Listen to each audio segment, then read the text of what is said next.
지금부터 2023년 9월 정기 도표를 시작하겠습니다. 주님께 예배드리겠습니다. 합장, 대례. 나의 평화가 여러분들과 함께 앉읍시다. 잘 들립니까?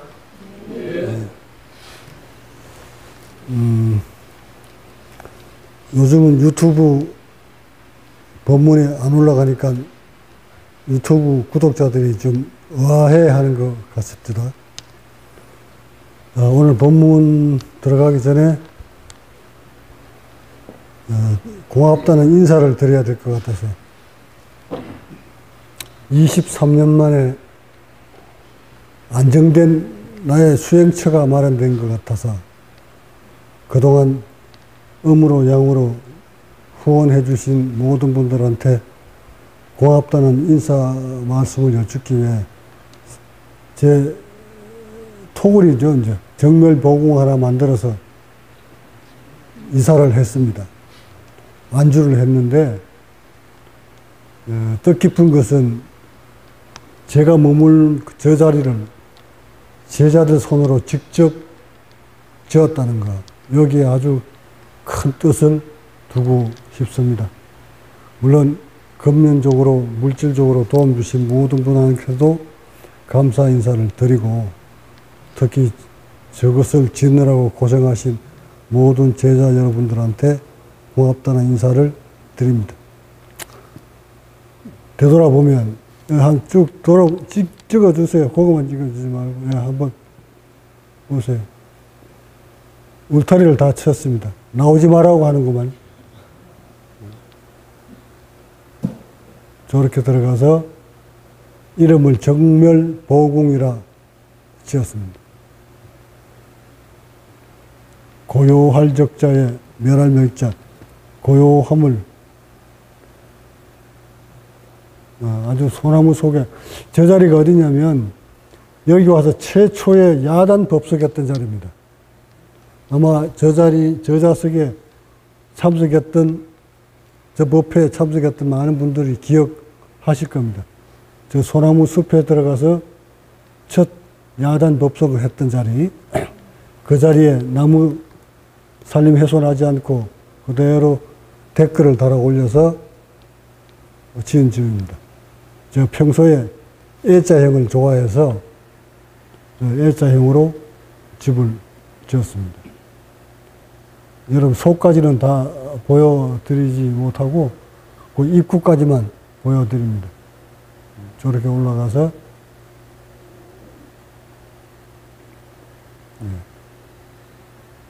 앞쪽에서 이렇게 보시면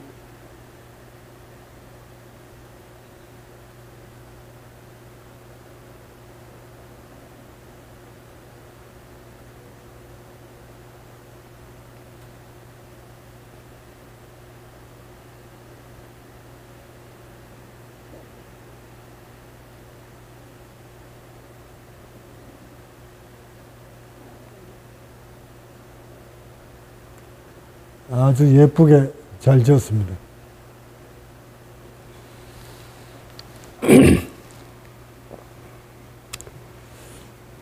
됐습니다. 제가 최초에 수행을 시작했던 2000년도 첫 수행처가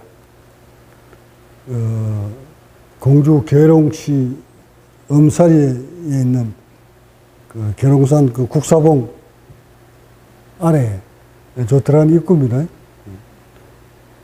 됐습니다.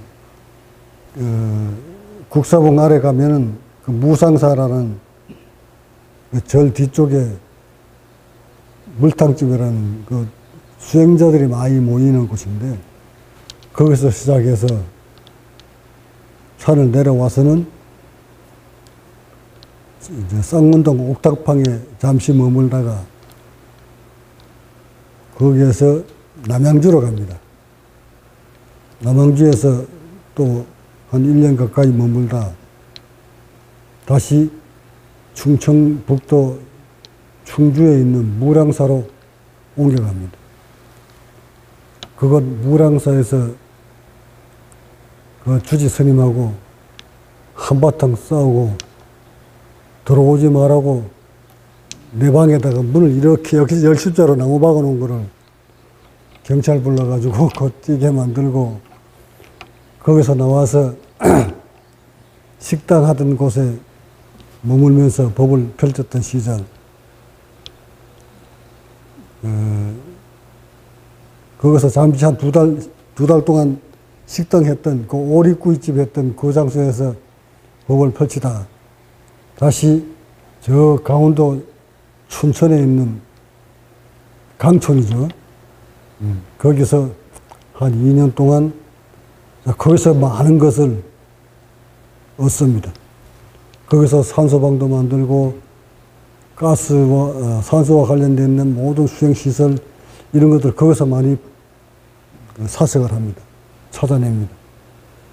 그러고는 춘천서 더 이상 한 제자를 욕보일 수 없어서 금전 한 2억 다 털어먹고 춘천을 나와서 경주로 내려갑니다. 경주에서 여간방 생활 약 2달 동안 합니다. 그러고는 저 경상남도 하동에 있는 악양면에 기원정사라는 곳에서 월 보시금 40만 원씩 주고 약 석 달 가까이 머뭅니다. 거기서 참호흡선법이 거의 80% 집필을 합니다.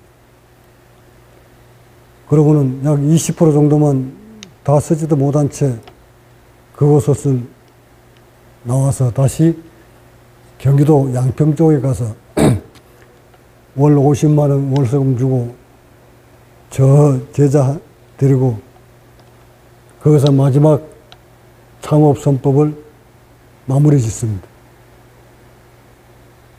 그러고는 다시는 법을 펼치지 않는다고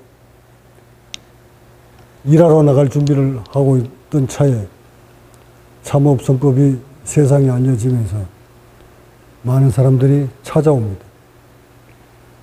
그렇게 아름아름 찾아오던 수행자들이 한꺼번에 떼거리로 막 몰려오는 바람에 또 소문이 나기 시작했고 그곳에서 너무 자리가 좁아서 논산으로 옮겨갑니다.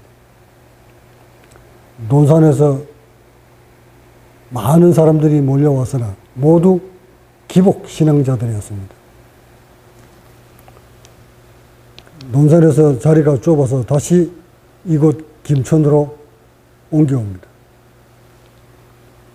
김천으로 옮겨올 때도 여기서는 내가 이 부지를 구입해서 오는 것이 아니라 어느 개인 땅을 얻어서 생활하다가 한 6년쯤 지난 후에 이 땅을 기부를 받습니다.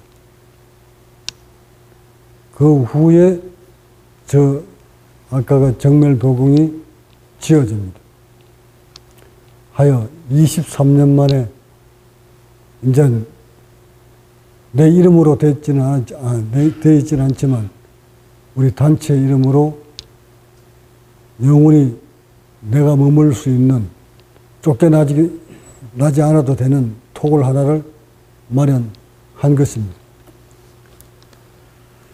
물론 수행자는 언제든지 가볍게 떠날 수 있어야 합니다.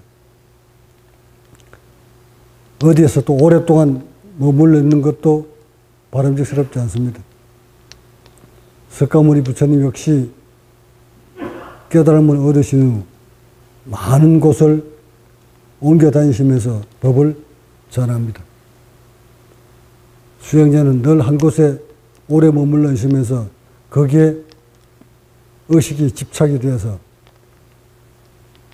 한 곳에 매몰되어 있으면 안 되기 때문에 늘 배낭 하나 짊어지고 걸망 짊어지고 떠날 수 있는 준비를 갖추는 것이 수행자가 가야 될 삶입니다. 저 역시 그런 삶을 살아오다 이제 톡을 하나 마련되었습니다. 이 톡은 기념적인 것이 되어서 오랫동안 제가 머물러 있어야 할 것 같고 다른 곳에 옮겨가더라도 이곳은 늘 내가 드나들면서 그것을 기억에 오랫동안 남겨두고자 합니다. 그동안 저 집을 짓느라 고생한 모든 분들한테 고맙다는 인사를 올립니다.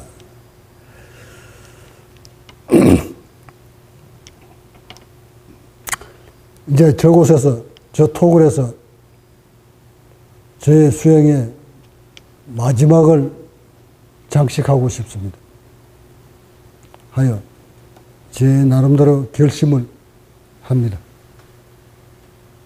법이 완성될 때까지는 이곳에서 떠나지 않을 거라는 생각, 다짐합니다. 아직 제가 일궈내지 못한 부족한 부분들을 모두 이곳에서 완성시키고 싶습니다. 뜻이 있는 곳이기 때문에 이곳에서 모든 법이 완성되기를 바라면서 아마 그 완성되지 않으면 저곳에서 내가 나오지 않겠다는 다짐을 합니다. 여러분들도 함께 마음으로 지켜봐 주시기 바랍니다. 이 수행을 하시는 모든 분들한테 제가 지금까지 여기까지 걸어온 과정들을 짤막짤막하게 옛 부처님이, 석가모니 부처님이 남겨놓으신 것들을 기본 삼아 말씀드리고자 합니다. 깨달음을 얻고 싶거든. 이 말씀 드리기 전에 요즘 전국에서, 전 세계에서 초기 경전을 가지고 수행을 많이 하고 공부들을 많이 합니다. 이제서 부처님 남겨주신 수행법을 가지고 수행을 하고자 많이들 공부를 합니다. 근데 여기서 초기 경전에 나와 있는 수행 기법들을 그저 이론으로만 들여다보고 거기에 따라서 수행하려고도 하는데 초기 경전에 나와 있는 그 수행 기법들을 오늘날 2600년이 흐른 오늘날 수행자들은 그냥 그 이론을 바라보고 읽고 수행하려고 하면 실패합니다. 철저하게 과학으로 접근하셔야 합니다. 니까야를 공부하시든, 자바음경을 보고 공부를 하시든, 나홀라경을 보고 공부를 하시든, 청전도론을 보고 공부를 하시든, 그 어떤 경전을 읽고 탐독하는 것은 좋지만, 수행은 과학적이어야 합니다. 철저한 과학적. 예를 들어, 초기 경전에 깨달음을 얻으려면 마음 정립하고 자세 고추 세우고 호흡하라 하는 요 세 가지를 철저하게 과학으로 분석해야 합니다. 마음 정립하고 이것은 의식 여기저기 몰고 다니지 말고 탐진치 모두 내려놓고 번잡한 생각 다 버리고 고요히 의식을 한 곳으로 모은 채,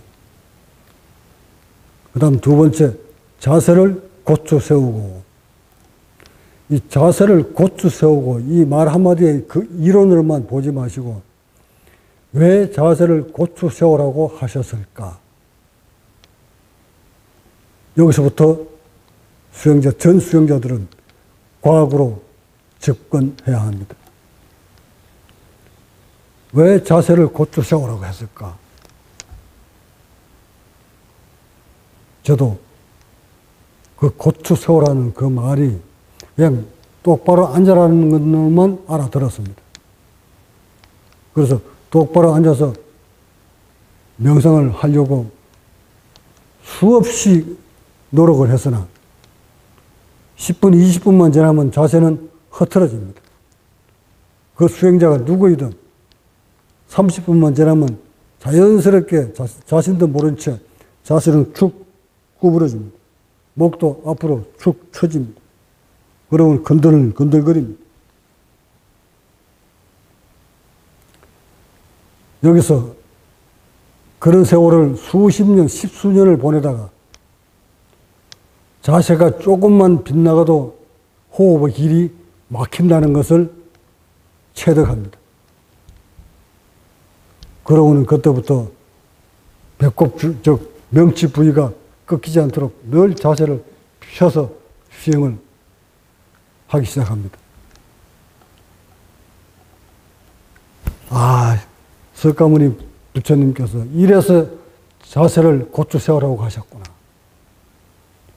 이 자세를 고쳐 세우라 이 말은 엉덩이를 집어넣고 허리 부분을 쑥 집어넣고 가슴을 앞으로 내민 상태에서 목을 바짝 세우고 턱을 살짝 당겨야 된다는 이 말인데, 이것을 과학이 없던 시절이라 그냥 자세만 고쳐 세우고 이렇게 설명만 하셨지만, 오늘날은 과학 시대이기 때문에 왜 자세를 고쳐 세워야 되는지에 대한 것을 제가 적나라하게 다 법문을 해놓았기 때문에 그것을 참고하시기로 하고, 그래서 자세를 반드시 고쳐 세워야 합니다.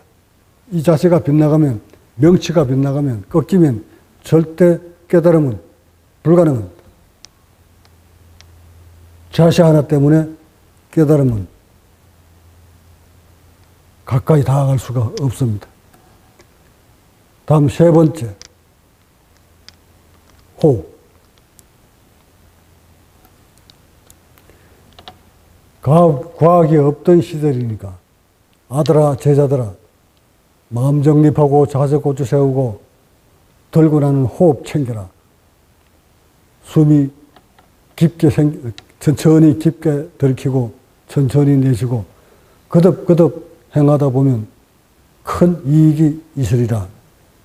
이 말에 사람들은 그냥 호흡만 하면 되는 걸로 착각을 합니다.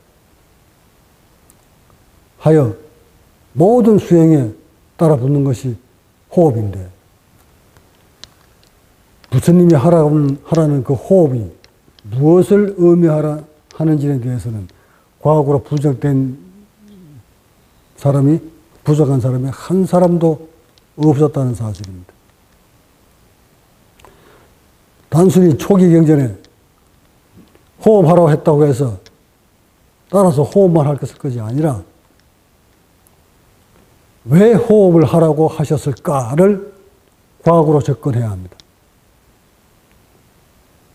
의식도 과학이고 자세도 과학이지만 특히 호흡은 수행 중에 핵심이기 때문에 왜 호흡을 하라고 하셨을까를 과학으로 접근해야 하는데 아무도 과학으로 접근하지 못했습니다.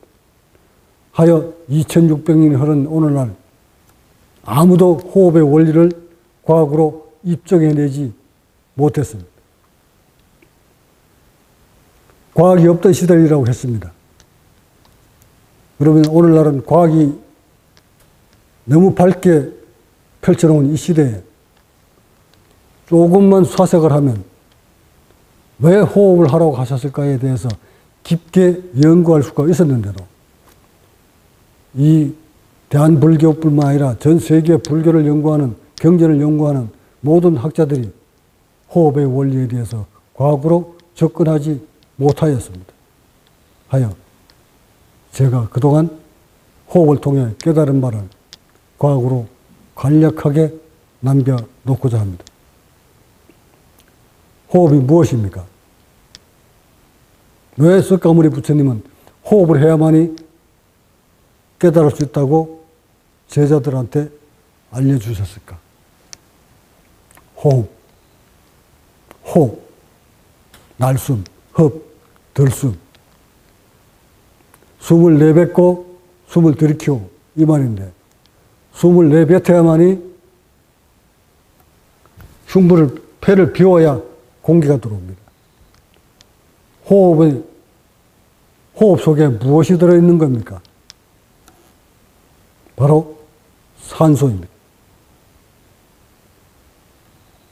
호흡은 단순히 호흡이라고 말씀하셨지만 2600년 전에는 호흡 속에 산소가 있는지조차 그때는 과학이 없어서 석가모니 부처님은 말씀하시지 않았습니다. 그러나 호흡 속에는 산소가 들어있었다는 사실입니다. 인체뿐만 아니라 모든 생명체는 산소 없이는 살 수가 없습니다. 하여 깨달음도 산소가 없이는 깨달을 수가 없습니다. 인간의 생명체도 산소가 부족하면 인체는 메말라지고 병들고 일찍 죽고 의식이 발생합니다. 마음이라는 것도 결국 산소 때문에 세포가 불완전한 상태에 있기 때문에 의식이 마음이 만들어지는 것이었습니다. 하여 호흡은 곧 산소를 의미합니다.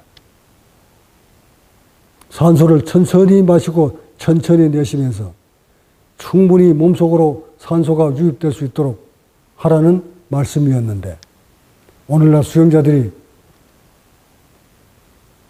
마음 정립하고 자세 고쳐 세우고 호흡하라고 한 이 말만 듣고 호흡 속에 무엇이 들어있는지 무엇을 마시라고 하는지 이에 대한 과학적인 사색은 전혀 하지 못했습니다. 그러다 보니 무슨 단전호흡이야 복식호흡이야 무슨 성문호흡이야 모든 호흡 속에는 산소가 들어있었거늘 그 산소를 풍족하게 마시라는 뜻이었는데 그것을 모르다 보니 오직 호흡에만 신경을 썼지 과학적인 논리는 접근하지 못했다는 것을 의미합니다. 그 다음 호흡 속에 산소를 마시라고 했다는 것을 과학으로 여러분이 접근했다면 그 다음 호흡은 어떤 원리로 과학적인 원리로 호흡이 이루어지는가를 사색하셔야만 했습니다. 호흡은 어떤 원리로 이루어집니까? 대기 중에 있는 1013 헥토파스칼, 즉 760 수원주의 압력이 이 대기에는 늘 존재합니다. 지구촌 어디에 가도 그건 높낮이만 다를 뿐 압력은 존재합니다. 그 압력을 이용해서 우리는 폐 속으로 공기를 집어넣었다가 다시 바깥으로 빼냈다가 이것을 대기의 압력을 활용해서 인체가 숨을 쉬도록 시스템이 만들어졌습니다.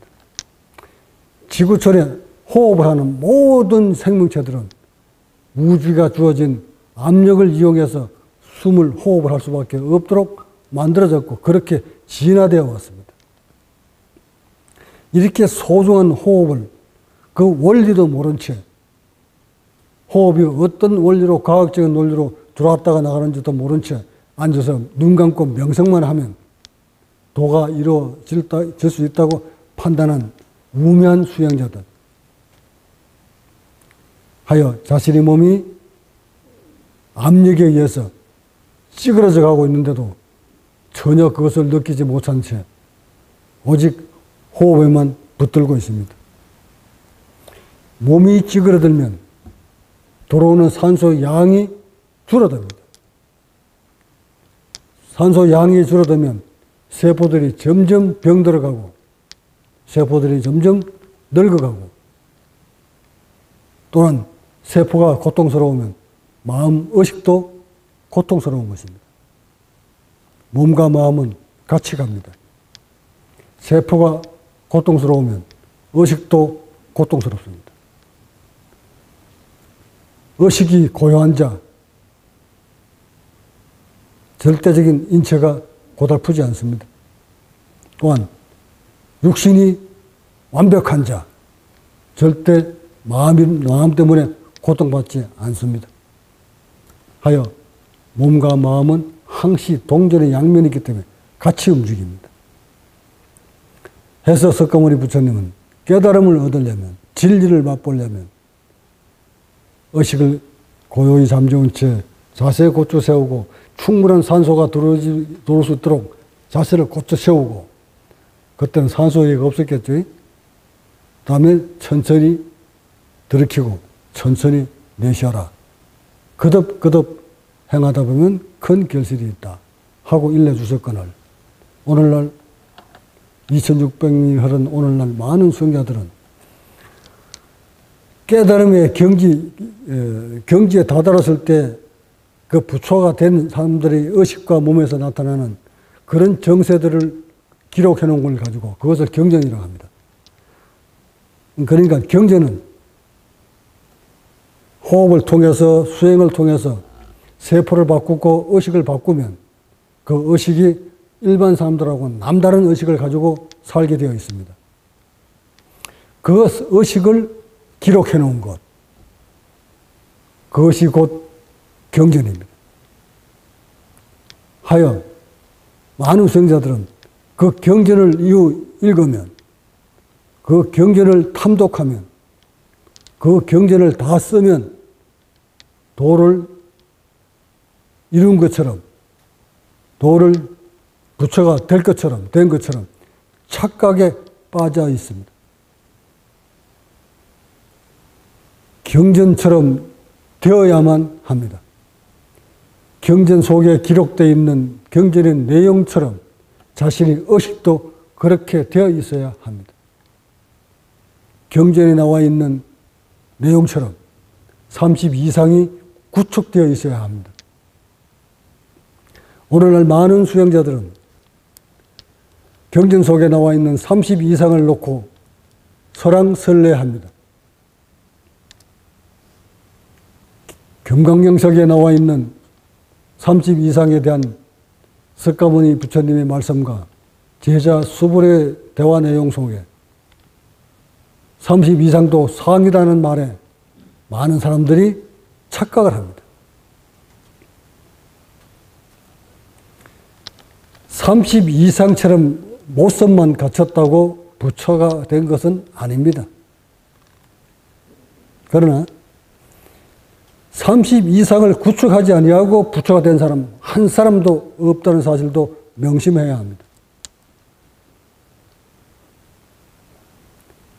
깨달음을 얻기 위해서는 반드시 마음과 몸과 호흡으로 깨달음을 읽었을 텐데, 몸이 반듯하게 바로잡히고 의식이 고요해지면 호흡이 깊어지고, 호흡이 깊어져서 온몸이 부처님처럼 닮아가면 몸에서는 반드시 석가모니 부처님처럼 징표가 나타납니다. 소위 말하는 32상 80종호가 몸에서, 그 수행자 몸에서 그대로 석가모니 부처님처럼 닮아갑니다. 32상이 구축되지 아니하고 절대 깨달음을 얻을 수는 없습니다. 그 32상은 모두 초과학적이고 물리적입니다. 그런 물리적인 과정을 거쳐서 호흡이 깊어지게끔 되어 있습니다. 저 역시 그런 과정을 거쳐 23년 동안 제 몸에 변화된 것을 지켜보면서 이런 원리로 32상이 만들어지는구나 하고 낱낱이 과학으로 여러분한테 설명해 드렸습니다. 그러고는 모습으로 보여주고 있습니다. 자신의 몸에서 그런 32상이 구축되어 가지 않으니까 경전에 나와 있는 구절을 악용합니다. 이거 봐라, 32상도 상이라고 하지 않았느냐. 32상을 상으로 모든 형성된 것은 다 상이지 않느냐. 상을 상으로 보지 않아야만 부처라고 하지 않았느냐. 그러니 32상을 구축해야만이 곧 부처라는 말은 물질이 곧 부처라는 뜻하고 무엇이 다르냐 하고 자신의 몸이 안 돼 있으니까 32상을 대해서 폄하를 합니다. 이 자리에서 32상이 구축되는 원리에 대해서 간략하게 몇 가지만 설명해 하고자 합니다. 먼저 표면적으로 표상적으로 적나라하게 바로 나타날 수밖에 없는 이 육계, 정유육계, 이 육계는 닭백설이라는 뜻입니다. 이 정유육계는 표면적인 수행자가 완성되어 갔을 때 나타나는 물리적이고 과학적인 현상입니다. 이 육계는 그냥 쓰는 것이 아니라 단전이 열리고 흉부가 열리고 그 다음에 후두, 즉 이 뒷목이 열렸을 때 이때 이 근육이 자연스럽게 형성되는 과정인데 흉부가 열리면 쇄골이 위로 올라가게 되어 있고 이 쇄골이 올라가면서 경추에 얹어져 있던 이 두개골이, 해골이 아래쪽으로 밀려 내려옵니다. 이 80의 인국은 모든 인간들이 태어날 때는 목이 짧게 태어났다가 성장되어 올라가면서 목이 점점 길어집니다. 목이 길어졌다는 것은 몸 흉부가 경직되어 오고 있다는 것을 의미합니다. 목이 길어졌다 이 말은 부들부들했던 이 목이 신경들이 뭉쳐져서 이렇게 짧고 넓어졌던 목이 흉부가 쪼그라들면서 이 목을, 이 세포들을 움츠리게 만들고 나무토막처럼 땅땅 뭉치게 만들어버립니다. 이렇게 뭉쳐버리면 내려오는 신경들이 모두 차단되고 겨우 죽지 않을 만큼만 신경이 살아서 호흡신경하고 연결이 됩니다. 이처럼 짧아져 있는, 가늘어져 있는 이 목이 오랜 수행을 통해 흉부를 확장시키면 자연스럽게 이 목도 또한 짧아집니다. 짧아지면서 가늘어졌던 목이 굵어집니다. 이럴 때 이 목이 경추 위에 얹혀져 있던 이 머리가 아래쪽으로 내려오면서 육계가 반듯하게 씁니다. 또한 뒤쪽으로 연결되었던 뒷목의 근육들이 이완되면서 이 근육이 앞쪽으로 이렇게 형성되면서 반듯하게 닭벼슬처럼 형성을 갖추어집니다. 이때쯤 되면 눈은 깊어집니다. 눈 깊지 않는 도인은 없습니다. 두 번째, 콧날이 우뚝 솟습니다. 세 번째, 아래턱이 운디 턱으로 운디볼 밑으로 쑥 돌아갑니다. 다음, 목이, 성대가 앞쪽으로 돌출됩니다. 하여 일반인보다 몸을 이렇게 만든 수행자는 이 기도가, 성대가 주먹만 엄청 일반인보다 배 이상 큽니다. 이렇게 되면 목소리가 우렁찹니다. 이 목소리를 중국의 새 이름, 아름다운 새 이름을 빗대서 가릉빈가와 같다고 한 것입니다. 하여 흉부를 타동하면 반드시 성대가 우렁찬 목소리가 나오게끔 되어 있습니다. 또 정형적인 것이 흉부가 완전히 열리면 이 아래쪽으로 쳐져 있던 갈비뼈가 위쪽으로 올라붙습니다. 올라붙을 때 성기하고 연결되었던 근육, 근막들도 따라서 위쪽으로 올라옵니다. 이때 성기 쪽으로 연결되었던 근육, 근막들이 위쪽으로 당겨 올라오면서 성기가 말의 성기처럼 쪼글쪼글해집니다. 이것은 부처님 몸에서 나타나는 전형적인 표상적인 현상, 마음 장상이라고 합니다. 말의 성기가 감춰져 있다는 뜻입니다. 이처럼 깨달은 자의 몸에서 30 이상이 적나라하게 만들어져 가는 현상들을 직접 체득한 사람, 저로서는 경전에 나와 있는 30 이상이 어떤 물리적 이유에서 또 어떤 과학적인 논리로 이렇게 만들어져 형성되어 가는구나 하는 것을 직접 체득을 했고, 그 모습을 그대로 여러분이 보듯이 그대로 보여주고 있는데도 사람들은 그렇게 될 것이라 하는 거 의아해 하면서도 자신의 몸에서 그런 같은 일이 벌어지지 않으니까 법상을 드러내서 자신이 이론으로 아는 법만 법이고 모습으로 만들어져 가는 이런 수행자들은 법이 없다고 폄하하는 것. 이게 오늘날 집단들의 행동입니다. 제가 더 많은 수행자들이 욕보이는 말은 하지 않겠지만 전형적으로 전통적으로 깨달은 자의 몸에는 이처럼 석가모니 부처님이 말씀하셨던 30 이상 80 정호가 조목조목 몸 구석구석에서 나타나도록 되어 있는데 이것은 과학적이면 물리적입니다.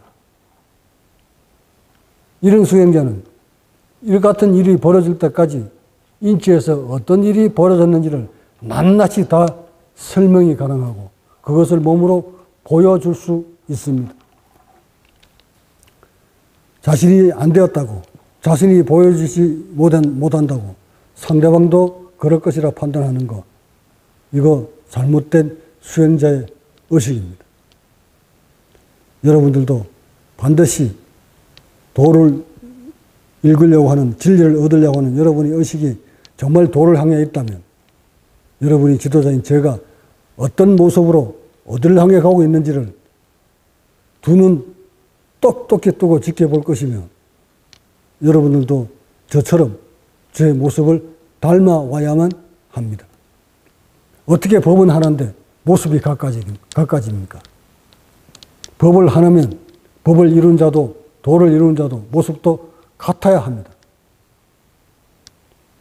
이런 모습을 닮아오지 아니한 자, 이론으로만 내세우는 자 모두 사이비입니다.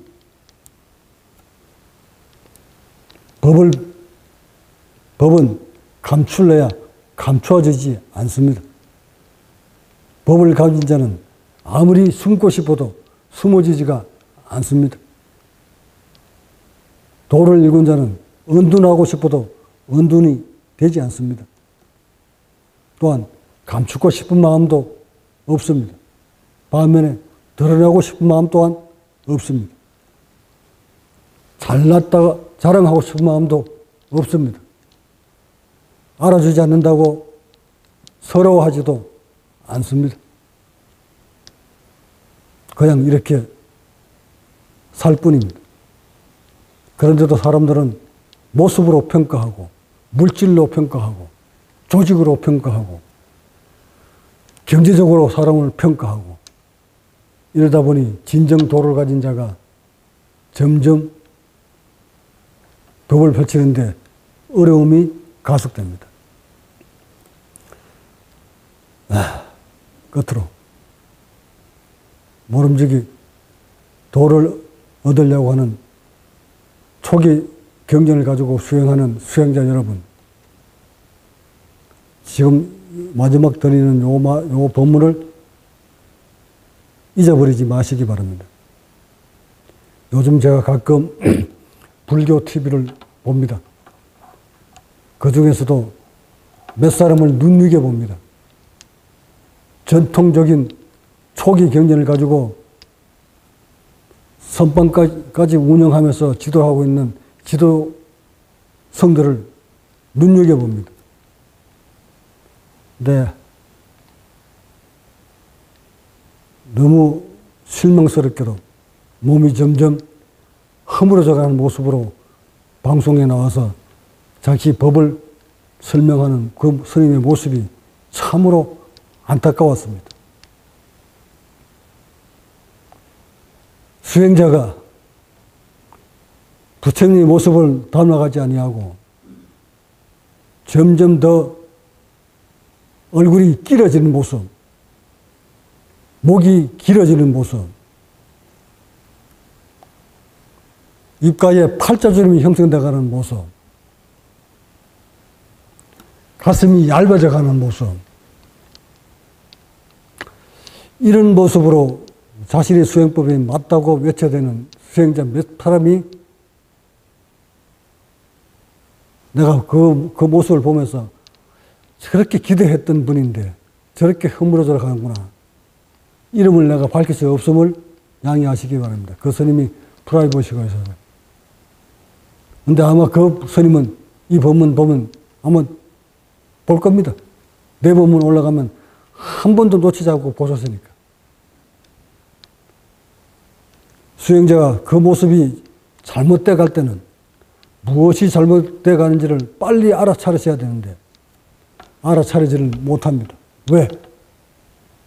스승이 없기 때문에. 그분 또한 스승이 없습니다. 그러기에 오직 외롭게 자신의 길을 혼자 가야만 합니다.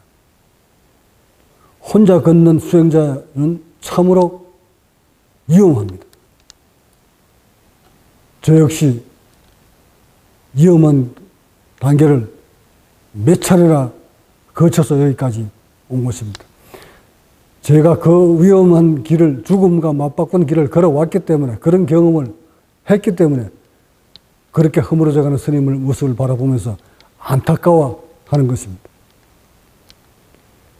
수행자는 절대적 모습이 날이 갈수록 점점 30 이상이 구축돼 가야지 30 이상이 형성되지 않고 오히려 중생보다 더 번뇌스러운 모습으로, 주름진 모습으로 간다면 수행은 이미 탈선을 한 것입니다. 그 수행자는 벌써 호흡신경이 허물어져 가고 있다는 것을 의미합니다. 호흡신경이, 호흡 근육이 허물어졌다, 이 말은 근육이 소실되었다는 것을 의미합니다. 근육이 소실된 수행자는 실패합니다. 오늘날 많은 수행자들이 실패하는 이유가 바로 근육을 지켜내지 못했기 때문에 그렇습니다.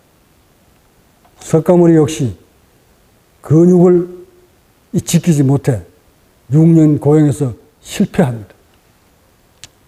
간과하지 마십시오.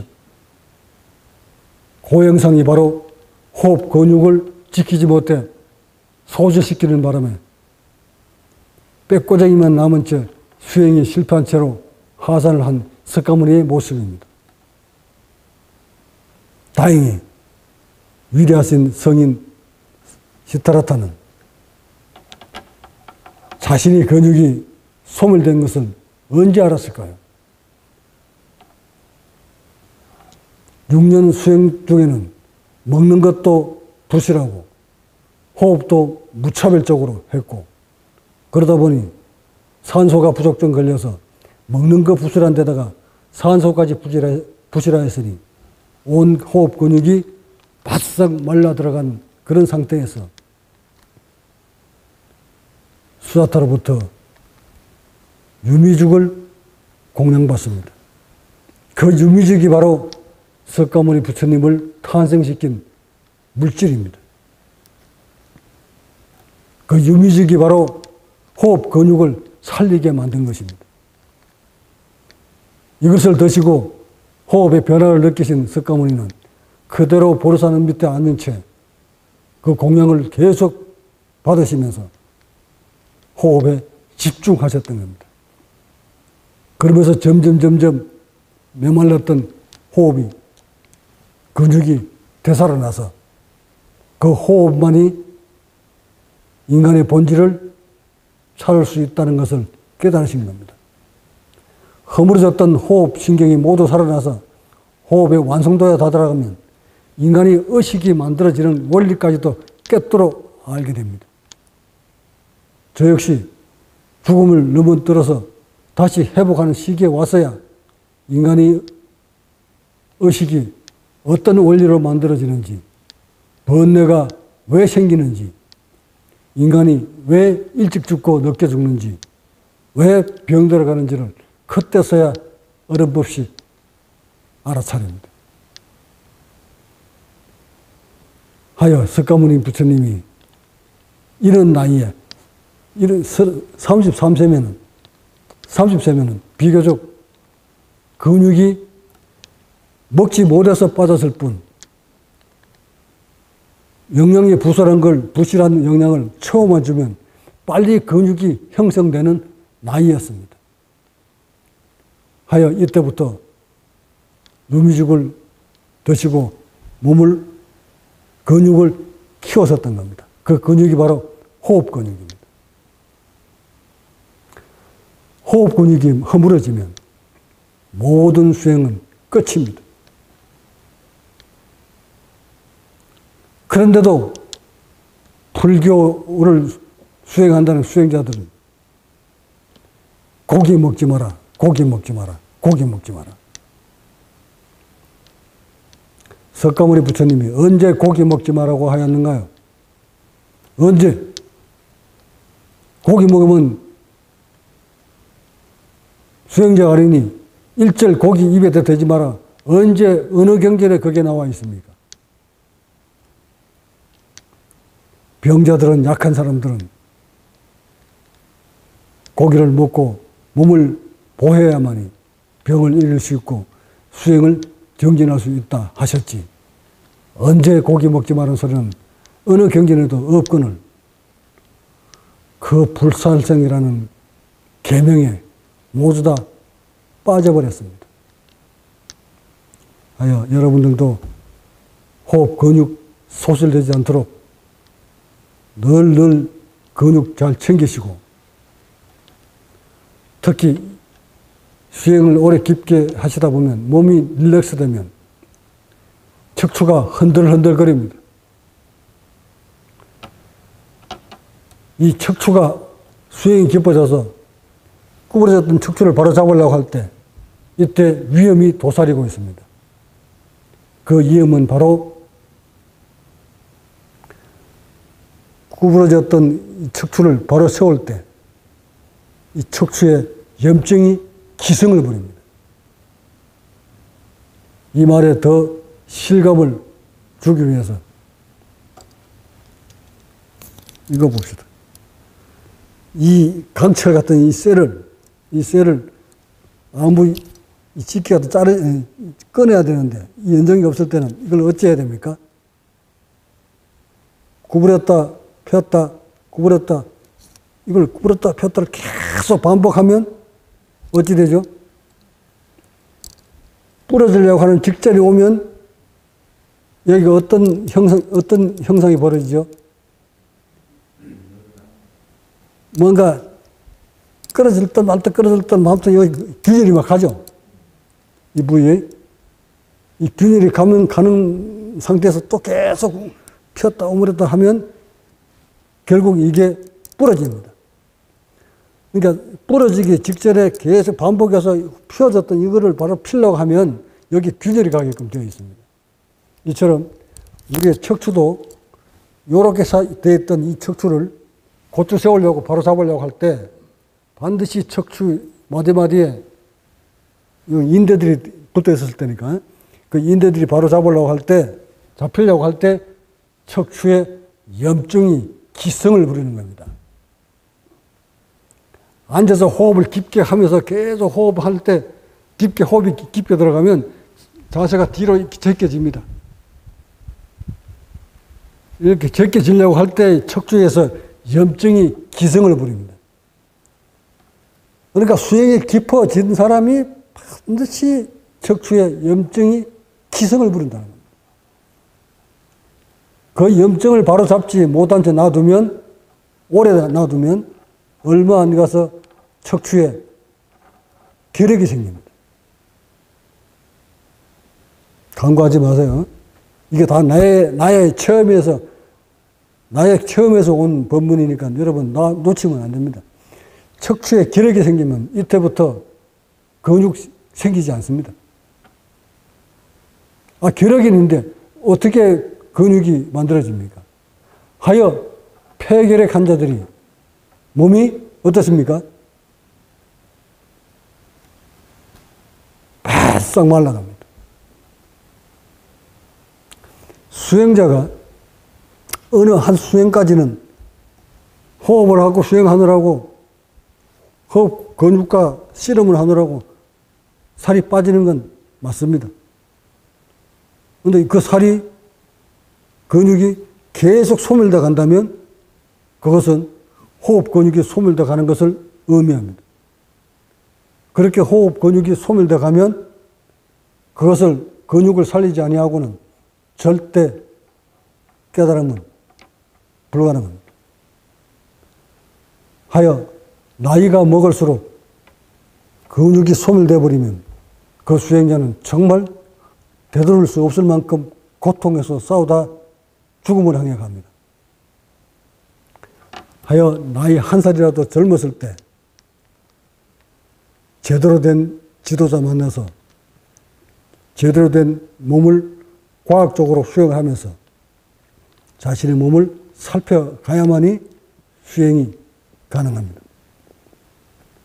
그거 과학적으로 사색하지 못하면 절대 허물어져 가는 이 근육을 회복시킬 수가 없습니다. 내가 여러분한테 호흡 근육이 허물어져 가는 것을 막기 위해서 무엇을 제시했고 어떤 지도를 했는지를 가만히 한번 되짚어 보십시오. 이런 것들은 다 제가 호흡 근육이 소멸되고 난 다음에 그것을 회복돼 가는 과정에서 알아차릴 수밖에 없었던 과정입니다. 왜? 저에게는 스승이 없었기 때문에. 스승 없이 수행해 오다 바싹 말라가는 과정을 거쳤고 그것이 허물어지는지도 모른 채 계속 몰아치다가 급기야 위험한 상태까지 빠지고 그것을 회복시키는데 또 1, 2년 또 걸립니다. 만약 그것을 회복시키지 못하면 바로 저는 그대로 요절할 수밖에 없는 상황에 놓여졌던 것입니다. 이것을 살아나서 보니 제가 관리 못한 것이 근육을 관리 못했던 겁니다. 하여 호흡 근육을 관리하는 방법을 체득하고 그것을 알아차려서 내 몸에 다시 적용을 시켜보니 새록새록 다시 살아납니다. 이 같은 일들을 제자들한테는 물려줄 수 없어서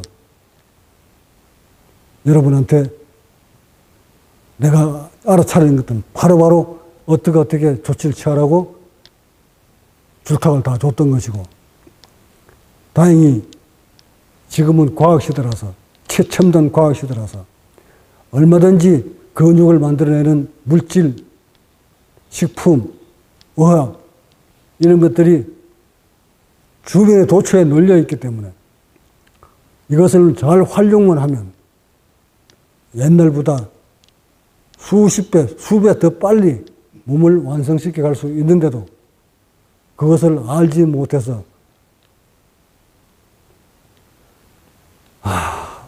알아도 능력이 재정적, 경제적 능력이 없어서 방치하는 수행자들 참으로 불쌍하고 안타깝고 가엾습니다. 이제 수행자 여러분이 자신의 몸을 잘 한번 되돌아보시고 호흡 근육이 소실되지 않도록 늘 단백질 챙겨 드시고 단백질만 챙겨 든다고 또 살이 근육이 붙는 것이 아니니 운동 열심히 병행하면서 수행을 하도록 하시기 바랍니다. 오늘날 지난날 역사 속에 많은 깨달은 부처님들은 운동을 겸했다는 사실도 잊지 마십시오.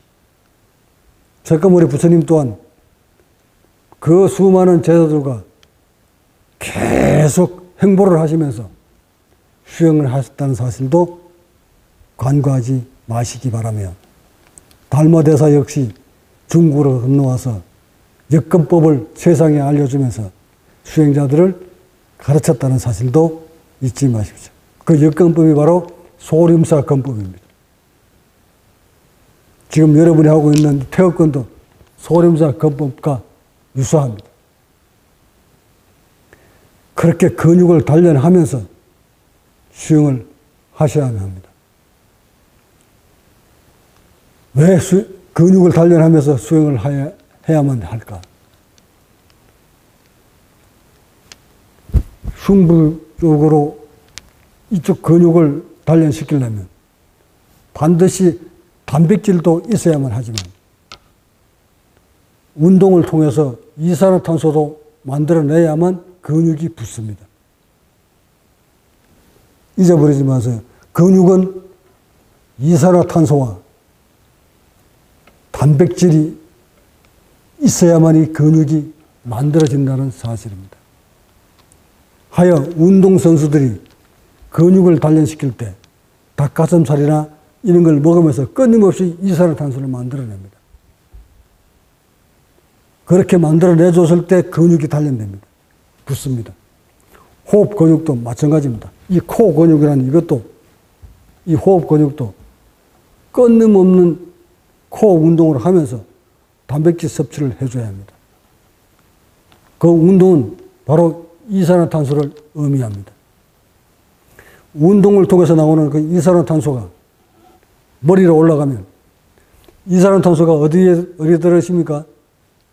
다리 운동을 했을 때 나오는 그 이산화탄소가 피를 타고 어디로 갑니까? 전신에 돌고 머리에 올라가서 머리에 호흡 중추신경을 통과할 때 피 속에 들어있는 이산화탄소를 감지해서 근육을 조절합니다. 호흡 근육을 조절합니다. 호흡은 산소를 마시기 위해서 우리는 호흡을 하지만 산소를 마시게끔 근육을 움직여주는 것은 바로 이산화탄소라는 사실을 잊지 마십시오. 무슨 말? 세포한테 먹여 살리려고 생명을 유지하려고 산소를 마시려고 하는데 그 산소를 마시기 위해서는 호흡 근육을 사용해야 합니다. 호흡 근육을 움직여주는 시스템이 바로 호흡 중추신경에 들어있는 이산화탄소의 농도를 가지고 근육을 움직여줍니다. 이 깨달음은 아마 제가 최초로 인류한테 남겨주는, 드러내놓는 나의 깨달음입니다. 호흡 근육을 만들려면 반드시 이산화탄소가 있어야 된다. 이산화탄소는 운동을 통해서만 나와야 된다. 운동을 통해서 이산화탄소를 만들어내고 그 근육을 만들 때는 단백질이 필요하다. 하여 단백질 섭취 잘 하시고 운동 열심히 하셔서 호흡 근육을 키우시기 바랍니다. 호흡 근육을 키워야 흉부를 키울 수 있고 흉부를 키워야 산소가 많이 들어오고 산소가 많이 들어와야 세포가 건강해지고 세포가 건강해져야 조직이 건강해지고 조직이 건강해져야 장기가 건강해지고 오장육부가 건강해져야 인체가 건강해지고 인체가 건강해져야 수명이 길어지는 것입니다. 죽는 사람들 마지막 죽음 몇 달 남겨놓은 수행자나 나이 드신 분들 한번 유심히 바라보세요. 죽음 직전에 몸이 어떻게 돼가는가. 모두 근육이 다 소실돼서 메말라갑니다. 못 말라가면 호흡을 할 수가 없게 되고 호흡이 할 수 없으니까 산소가 안 들어오니까 숨이 거칠어집니다. 하여 제 같은 사람은 그 환자를 보면 그 죽음 직전에 있는 사람 보면 몇 시간 만에 죽겠구나 하는까지도 이미 감지를 합니다. 얼마쯤 살 수 있겠구나 하는까지도 압니다. 무슨 점쟁이 하듯이 아는 것이 아니라 인체 과학을 알기 때문에 그런 것입니다. 자, 끝으로 또 한 점, 또 끝으로 마지막으로 수영자 여러분이 초기 경전 들고 공부하시는 건 좋은데 철저하게 과학적으로 다가오시기 바랍니다. 과학적으로 호흡을 챙기시고 과학적으로 인체를 바라보시고 과학적으로 의식을 바라보시고 모든 수행을 과학으로 접근하시기 바랍니다. 과학으로 다가오지 못하는 자 절대 깨달음은 없다는 사실을 경고하면서 법문 마칩니다. 구독과 좋아요는 국제과학명상센터 운영에 큰 도움이 됩니다.